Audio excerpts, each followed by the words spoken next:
all 285 episodes of Adventure Time, including all of the ones that I've loved enough to give their own video on this channel, my favorite outing the series has ever produced is the Season 7 two-parter, The More You Mow, The Mo You Know. While it's not an episode that's super important in the show's overall plot or has some great action sequence, the episode contains so many genuinely moving scenes all revolving around BMO and his journey in the episode. Both his physical journey to the factory he was made in, as well as his metaphorical journey of growing up, and that's what we're going to be talking about today. In this video, we're going to go through my favorite 22 minutes of the show, talk about every heartbreaking moment and gorgeous shot, and discuss how by focusing on how BMO sees the world, the show ultimately makes its magnum opus.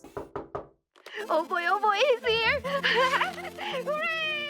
The episode kicks off by establishing that it's BMO's birthday, kinda, as he's a robot who wasn't really born, and that it's the holidays, kinda, as it's really just PB making it snow at the treehouse. Both of these facts contribute to the episode's overall feel, as it being BMO's semi-birthday reflects upon the growth that he'll experience in the next 21 minutes, and the snow makes the episode the series' second Christmas special, which feels like it was either a corporate request or just an excuse to have the absolutely stunning shots of BMO in the snow that come up later in the episode. Back to the beginning though, BMO's entrance into the episode comes pretty quickly as he announces the coming of Mo, his formerly human and currently cyborg creator, which has him pretty hyped up as he's apparently coming to give him a special birthday surprise. A knock at the door turns out to be a robotic Mo, who tells a confused BMO that he's just Mo in a new body as his old one finally gave out. Spoilers for the rest of the episode, obviously, if you didn't already see that coming, but this robot ends up just being a Mo in disguise, and I really like how they use this plot element relative to both the plot and the theme of growing up. For starters, it's not entirely outside the realm of possibility that Mo, somebody who has used robotics to prolong his life already, would transfer his body to an actual robot as a final step. It also works relative to the theme of becoming a different person when you grow up, as BMO relates it to in his monologue later in the episode, but I'm getting ahead of myself a bit, as fake Mo gives BMO the birthday surprise, which ends up being a solo mission to find himself and grow up, a supposed rite of passage for every Mo. Finn, BMO, and Jake all seem pretty hesitant to agree to this, but he assures the trio that it's just a simple trick to and back from the Mo factory, and that he's going to be staying with Finn and Jake while BMO's gone so that they don't miss their friend. Obviously, everybody still finds it pretty sketchy, but it's decided that in order for BMO to grow up, he has to do it, and thus he leaves the treehouse all alone for the harsh conditions that await him outside. Before BMO can even say a word, the beauty of the episode begins to scream at you with a snow-covered ooh that makes you forget about the plot convenience that got it there in the first place. Every shot of this episode that takes place outside has this effect, and it kind of takes your breath away with just how well the colors work together in order to amplify the often melancholic vibe of the episode. Luckily, the dialogue that comes only adds to this terrific scene, as BMO monologues to Air, who befriended BMO back in season 5 and promised to be with him always, but Air never responds back, as BMO begins to feel what he talks about fearing, which are the negative parts of growing up, as you become a new person and lose touch with who you used to be. This monologue is backed by some really fantastic music that makes me lament the lack of a soundtrack for the show, as the series accompanies BMO's words of not knowing if he'll be the same person after growing up with some bizarro images from his imagination of what being an adult is like, which use these dull colors and a grainy filter to make the scene strangely nostalgic, while also just being stunningly well animated and incredibly clever. I mean, seriously, just look at some of these shots. They look like a different show, and there are so many details that you can pick out, with the easiest being BMO remembering Finn and Jake completely differently, similar to Finn and Bahoy, emphasizing his fear of losing his current way of life when he changes in the future. The scene wraps up with BMO uneasily using Mo's new form as confirmation that you can stay the same person after growing up, which quickly becomes ironic given that any hope that he's actually Mo is quickly diminished. This scene is genuinely fantastic fantastic in establishing the tone for the rest of the episode, as the usually cheerful BMO is forced to confront some pretty messed up stuff, but still looks at it with a surreal, imaginative lens. BMO continues his journey off screen as we transition back to Finn, Jake, and Mo in quotation marks, who are awkwardly interacting in the treehouse. We cut back to this side of the story pretty often in the episode, as besides just slowly revealing more and more about Amo in conjunction with the discoveries of BMO at the factory, it also definitely has my favorite jokes of the episode, with one of my favorites being in this first scene. Mo probably only,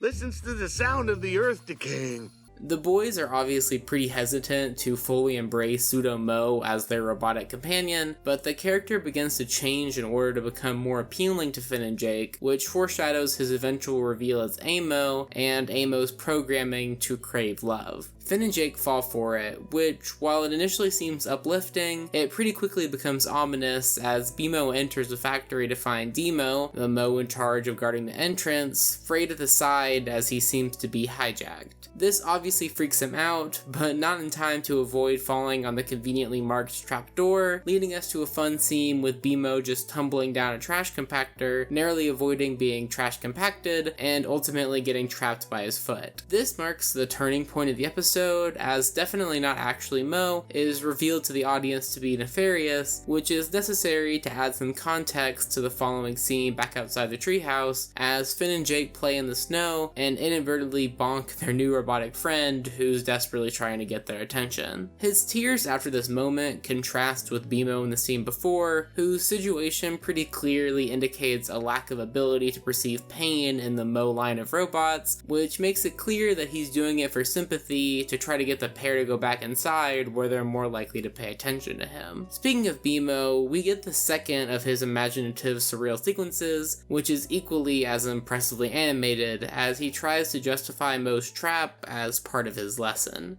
Maybe the lesson is that when you are grown, you won't ever be able to tell if everything is going totally haywire, or maybe actually everything is perfectly fine. This thought comes as he is freed from his predicament, as he encounters the first dark element of the shockingly dark episode, Amo, who explains their creation with a flashback as they tell BMO of every Mo in the factory being hijacked and commanded to somersault into the trash compactor lemming style, resulting in the compression of nearly BMO's entire species into one immobile block of computing, which even for the last couple seasons of Adventure Time is super harsh, and also somehow not even the most morbid scene in this episode. It's a really great moment for establishing the tension in the episode, as it's the last part before the commercial break, as well as loosely tying into the theme of growing up, as seeing essentially his family all end up growing up to lose their individuality and become part of one machine hits both BMO and any of Adventure Time's adult audience pretty hard. Almo themselves actually seem the least bummed of all parties involved, as they explain their predicament of being stuck in the basement with no ability to move, and theorize that by combining their supercomputer intelligence with BMO's imagination and ability to move, or their life experience with BMO's childhood innocence, to continue the metaphor of the episode, that the pair can escape the prison. After using his imagination to come up with the idea of piling up trash, BMO begins to explore the vents of the factory, where he eventually stumbles upon the room of Amo, the first Mo ever made, and the full introduction of the antagonist of the episode. There are so many really fun details in this scene that align with Almo's description of the robot, as besides the obvious horror movie-esque love me scribbles on the ceiling, there's also a torn up doll, emphasizing his desperation for love and his tendency to lash out at those who aren't constantly providing it, and a dead hamster, which besides answering the question of can Adventure Time get away with showing the corpse of an animal that starved to death with a somewhat surprising yes, also further illustrates the juxtaposition between Amo's desire for love and his inability to give it. This scene is just genuinely tremendous in creating the villain of Amo without him even being there, as the character is revealed to be the exact opposite of BMO, as they were built to receive and give love, respectively. The ending of the scene emphasizes the ability of BMO to overcome his evil brother in the episode's climax, as Amo tells him,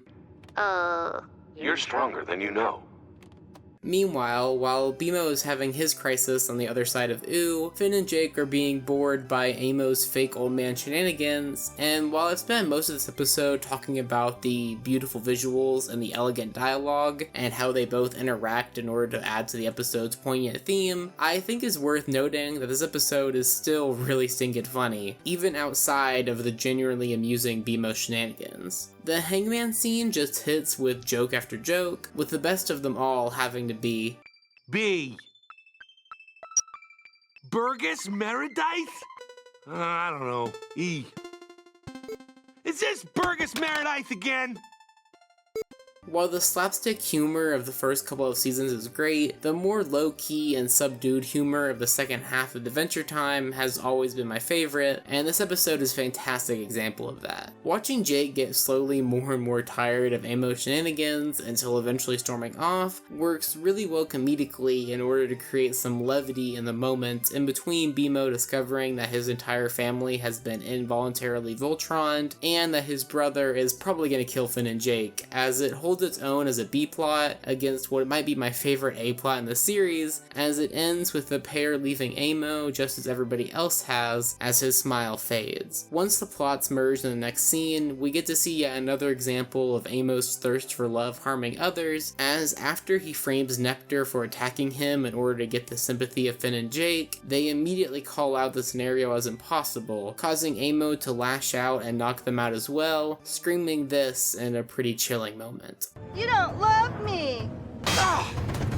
Wake up and love me! The rest of the episode is made up of the confrontation of BMO and Amo, as well as what the pair of robots each represent, as the former chases the latter across the beautiful snowy landscapes that surround the treehouse. As BMO approaches him, Amo launches into the story of how he found Mo on the brink of death, and it's surprisingly played pretty straightforward, as despite the gag of Amo doing the voice for his creator, we get to watch as Mo, a quasi-human being, dies on screen. The immediate change in attitude from anger to grief as BMO learns of this news is portrayed really well in order to give the final climax some more emotional weight, as the pair begin to fight over Mo's memories as they each try and grasp on to the last semblance of a man who meant so much to both of them. Watching BMO get genuinely pretty jacked up in the process adds to the surprisingly dramatic scene, as a clever use of Amo's weaponized balls sends him hurling off the side of the cliff, where we see yet another death of a being that's just as alive as BMO, as the last section of the episode is spent dealing with the two deaths that just occurred, as BMO begins to work through his problems by talking to a rainbow representation of his subconscious. This conversation between the BMOs begins by trying to explain why Amo perished while BMO lived, if both of them were just following the heart that Mo gave them, and questioning whether or not Amo was just doomed from the start. This kind of question is not one that Adventure Time is afraid of, as they do a pretty similar thing with Fern, but this episode handles it exceptionally well by calling back to Almo's comment regarding what is different about BMO in comparison to his brethren. Whereas every other Mo follows their programming, BMO was literally made to be more, as he isn't just a creation of Mo, but his own being. This sentiment is hammered in by the last scene of the episode, as it very sweetly concludes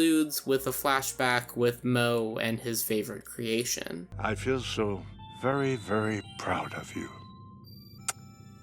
Saying that the entirety of Adventure Time and a good chunk of the best episodes are about growing up shouldn't be a revolutionary statement, as it's a fairly easy conclusion to draw, and one that I talked about pretty extensively in my video about the Hall of Egress. And unlike that episode, The More You Mow, The More You Know is very explicitly about the process of growing up, but it's not entirely clear what the actual message of the episode is on the surface. While the first half of the episode is filled with sequences that directly talk about adulthood, the ending conflict only seems tangentially connected to the theme. But when you dive a bit deeper, Amo's death is perfectly conclusive to BMO's worries about growing up that he expressed in the first half of the episode. The two main robots of this episode face the same problem towards its conclusion, being that the most important figure in their life, their creator, has passed away, and both pairs lose their last connection to their childhood, meaning that they are finally forced to grow up. But of course, given their programming, each pair decides to face this problem differently. BMO accepts his condition, realizing that while he's going to change when growing up, this change doesn't have to be negative and there's no use fighting it. Amo, on the other hand, refuses this fate and hurts everybody that tries to help him during this time. Even when he's telling BMO about how he took over the factory, you can see that even during his forced reprogramming, Demo is genuinely happy to see Amo, but Amo is too blinded by the feeling of not being loved to see it, as he attempts to take firm control of his life and literally holds on to the past in the form of Mo's memories. He refuses to change as a result of Mo's passing, and just goes to look for another Mo in the form of Finn and Jake, who he lashes out for even insinuating that they still love BMO. This context morphs the final struggle between BMO and his brother into a battle of the two different ways to handle the inevitability of growing up, accepting it or fighting it. The episode's message is not whether or not growing up is bad, or whether or not becoming a new person when you become an adult is bad, as it simply acknowledges that these things will occur, and that even if you change significantly and lose relationships, as BMO feared in his conversation with Air, that trying to deny or fight these changes is only going to make things worse, as seen in Amo's refusal to accept the changes in his life, and the inability to think outside of his programming, causing him to tumble to his doom while BMO accepts living a life that he can't fully control or understand. I'm not grown up, or I'm too grown up now. I think I just killed someone. BMO doesn't grow up by the end of this episode, as he still holds on to the memories of Mo at the end, despite Mo's wish for them to be launched into space, a wish only fulfilled by BMO during the finale. Speaking of the finale, it also shows that BMO is still trying to bring back Amo 1,000 years later, as he still struggles with trying to completely move on from the past, echoing the struggles of a good chunk of the cast with less than stellar parents. But the difference between BMO and Amo is never depicted to be that one is grown up and the other one isn't, but that one is accepting of their journey to adulthood and the changes and challenges that will follow, while the other one dies believing that they will always be who they were from the start. And it's this dichotomy, in addition to the beautiful backgrounds and stunning imagination sequences, that makes this my favorite episode and one of my favorite series. It successfully takes BMO, a character who's almost exclusively used for gags in the show, and creates a terrific tale about growing up and the importance of accepting changes in your life, all while having some really impactful yet funny dialogue and some really creative sequences that I revisit quite frequently. So while I love and will continue to make videos about other episodes in Adventure Time, there's none that have quite connected with me like The More You Mow, The Mo You Know, as ever since the episode aired 7 years ago, I'd be lying if I say I didn't relate to both of the Mo's in this episode more than a couple of times. But while it's easy to stay as Amo and reject the idea that you'll never be the person that you were yesterday, it's important to come to the same conclusion as his brother at the end of the episode, as otherwise you'll end up being hurled off a mountain too. Metaphorically, of course. Anyway, that's going to be about it for me. Thank you so much to anybody who made it all the way through. I know this video is a bit chunkier than usual, but given this is my favorite episode of the show, I knew I had to give it my all. If you want to see what I'm working on next, my Twitter is somewhere in the description, but otherwise, this has been AmpleSamuel, and I'll see you in some unit of time with another video. Thanks for watching.